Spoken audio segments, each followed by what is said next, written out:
পৃথিবীতে একজন মানুষই শুধু জানতেন যে তিনি পৃথিবীতে কতদিন বাঁচবেন, সেটা হচ্ছে সাইয়েদনা আদম আলাইহিস সালাম। ওনাকে বলে দেওয়া হয়েছিল তুমি পৃথিবীতে বাঁচবে 1000 বছর। সাইয়েদনা আদমের সামনে অনেকগুলো রুহু রাখা হলো। সাইয়েদনা আদম বললেন এরা কারা?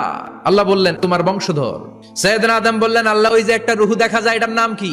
এটা তোমার ছেলে দাউদ, সে দুনিয়াতে নবী হয়ে আসবে। সাইয়েদনা আদম বললেন মাবুদ আমার ছেলে দাউদের কত বছর হায়াত আপনি দিয়েছেন? আল্লাহ বললেন মাত্র 40 বছর। সাইয়েদনা আদম বললেন মাবুদ এত ফুটফুটে সুন্দর আমার ছেলে দাউদ মাত্র 40 বছর দিলেন কেন? আল্লাহ আপনি বাড়ায় দেন, আল্লাহকে বাড়ানো যাবে না, লেখা হয়ে গেছে। সাইয়েদনা আদম বললেন আমার 1000 বছর থেকে 60 বছর আমি আমার ছেলেরে দিয়ে দিলাম।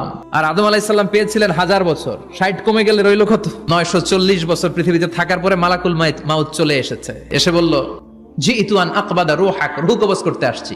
আদম আলাইহিস সালাম বললেন রূহ কবজ করতে আসছো মানে আমি বাঁচবো তো 1000 বছর। মালাকুল মাউত বললেন না না, ওই যে আগের কথা স্মরণ করেন আপনি 60 বছর দিয়া দিয়েছিলেন। কয় না আমি দেই নাই। মালাকুল মাউত বলে আল্লাহ ঘটনা দেখেন দিয়া কয় দেই নাই। আল্লাহ কয় থাক কথা কইস না, আয়া পর। ভুলে গেছেন উনি। সেদিন থেকে আল কিতাব ওয়া শুহুদ মানে লিখে রাখার সিস্টেম আর সাক্ষীর সিস্টেম চালু হয়েছে।